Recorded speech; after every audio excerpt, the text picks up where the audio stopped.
publish, publish, polish, English, establish, distinguish, diminish, diminish, diminish, diminish, demolish, demolish,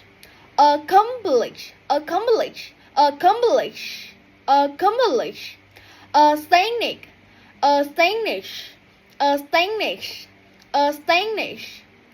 Danish, Danish, Danish, admonish, admonish, admonish, vanish, vanish, vanish, Spanish, Spanish, Spanish, furish, furish, furish, furish,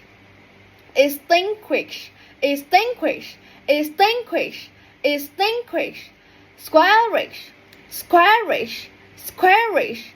squarish, impelish, impelish, impelish, impelish, blemish, blemish, blemish, convict, convictish, convictish, convictish, convictish, convict.